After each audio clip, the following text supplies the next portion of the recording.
നല്ല മഴയുണ്ട്. ഇന്ന് വൈകിട്ട് ദോശ ഉണ്ടാക്കാൻ പറഞ്ഞിട്ടാണ് വിചാരിക്കുന്നത്. അപ്പോൾ അതിനിങ്ങനെ ആലോചിച്ചപ്പോൾ കറികളൊന്നും കാണാനില്ല. അപ്പോൾ ഞാൻ ഫ്രിഡ്ജിലൊന്ന് തപ്പിയപ്പോൾ കുറച്ച് തക്കാളി കിട്ടി.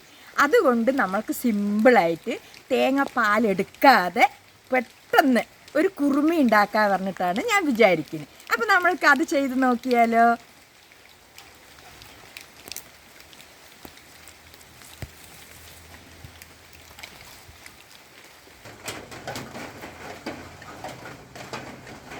കറിവേപ്പില പൊട്ടിച്ചപ്പോൾ എന്തൊരു മണമാണ്.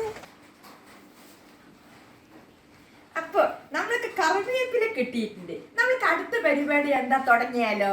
അപ്പോൾ ആദ്യം തന്നെ തക്കാളി കുറുമയ്ക്ക് അരയ്ക്കാനുള്ളത് നമ്മൾക്ക് എടുക്കാം. നമ്മൾക്ക് കുറുമയ്ക്ക് ആദ്യം വേണ്ടത് 3 തക്കാളിയാണ്. അതിൽ 2 തക്കാളി ചെറിയ കഷ്ണങ്ങളാക്കിയതാണ് ജാറിലേക്ക് ഇട്ട് കൊടുക്കുന്നത്. 1 തക്കാളി നമ്മൾ കടുക് വറുക്കാനായിട്ട് മാറ്റി വെച്ചിട്ടുണ്ട്. പിന്നെ അടുത്തതായിട്ട് നാളികേരമാണ്. കുറച്ച് നാളികേരം മതി, അതുകൂടെ നമ്മൾക്ക് ഇട്ട് കൊടുക്കാം. പിന്നെ അടുത്തതായിട്ട് ഞാനിവിടെ എടുത്തിരിക്കുന്നത് നിലക്കടലയാണ്. ഇതിന് പകരം നമ്മൾക്ക് അണ്ടിപ്പരിപ്പ് ഉപയോഗിക്കാം. അപ്പോൾ ഞാൻ നിലക്കടലയാണ് എടുത്തിരിക്കുന്നത്. നമ്മൾക്ക് ഇനി ഇതൊന്ന് അരച്ചെടുക്കാം.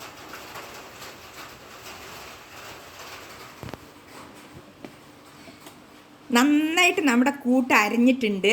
അപ്പം നമ്മൾക്ക് ഇതിൽ കുറച്ച് വെള്ളം ആവശ്യം വന്നു, അതുകൂടി ഒഴിച്ചിട്ടാണ് ഞാൻ അരച്ചെടുത്തിരിക്കുന്നത്. അപ്പം നമ്മൾക്കിനി അടുത്ത പരിപാടിയിലേക്ക് കടന്നാലോ?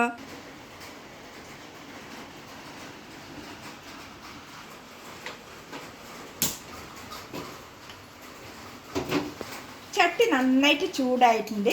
നമ്മൾക്ക് ഇതിലോട്ട് ഓയിൽ ഒഴിച്ചു കൊടുക്കാം. നമ്മൾക്ക് ആദ്യം ഇതിലേക്ക് ജീരകം ഇട്ട് കൊടുക്കാം. പിന്നെ പട്ട, ഗ്രാമ്പു, ഏലക്കായ. അതിനുശേഷം കാന്താരി മുളക് ഇട്ട് കൊടുക്കാം. പിന്നെ അടുത്തതായിട്ട് ഇഞ്ചി ഇട്ട് കൊടുക്കാം. പിന്നെ വെളുത്തുള്ളി കൂടെ ഇട്ട് കൊടുക്കാം.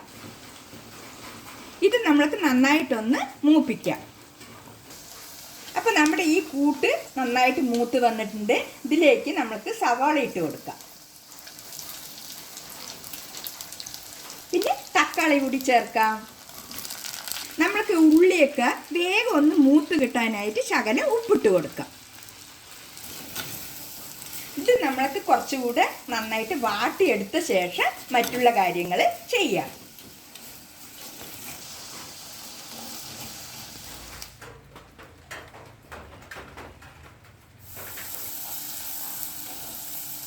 ഉള്ളിയൊക്കെ നന്നായിട്ട് വഴറ്റി വന്നിട്ടുണ്ട്.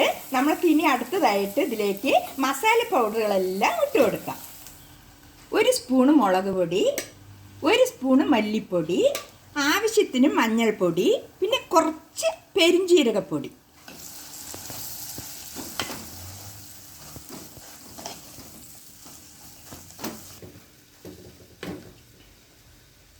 അപ്പോൾ നമ്മൾക്ക് ഈ അരപ്പ് ഒഴിച്ചു കൊടുക്കണമല്ലോ. ഇതിൽ എന്തൊക്കെയാണ് ചേർത്തിരിക്കുന്നത് ഓർമ്മയില്ലേ? തക്കാളി, നിലക്കടല, തേങ്ങ. ഇത് 3ഉം കൂടി നന്നായി അരച്ചതാണ്. നമ്മൾക്ക് ഇതിലോട്ട് ഒഴിച്ചു കൊടുക്കാം.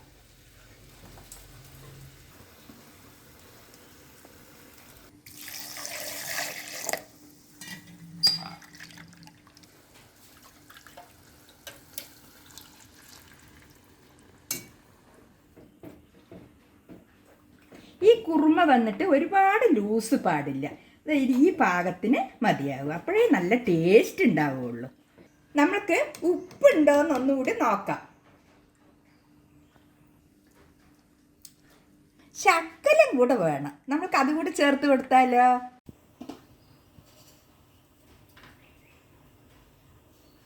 നമ്മൾക്ക് ആവശ്യത്തിനുള്ള ഉപ്പ് കൂടി ഇട്ട് കൊടുക്കാം.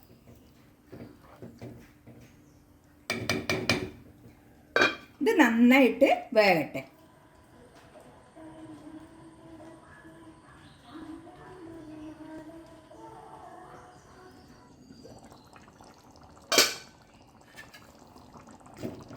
അപ്പം നമ്മുടെ തക്കാളി കുറുമ റെഡി ആയിട്ടുണ്ട്. എത്ര സിമ്പിളായിട്ടാണ് നമുക്ക് വയ്ക്കാൻ പറ്റുന്നത് കണ്ടില്ലേ? അപ്പോൾ എല്ലാവരും ഇത് ട്രൈ ചെയ്ത് നോക്കുക. ഇത് ചോറിൻ്റെ ഒപ്പം കൂടി കഴിക്കാൻ പറ്റും. പിന്നെ ചപ്പാത്തി, ഇടിയപ്പം, അങ്ങനെ എല്ലാ ടിഫിൻ്റെ ഒപ്പവും നമ്മൾക്കിത് കൂട്ടി കഴിക്കാം. അപ്പോൾ ഇവിടെ എല്ലാം സിമ്പിളാണ്.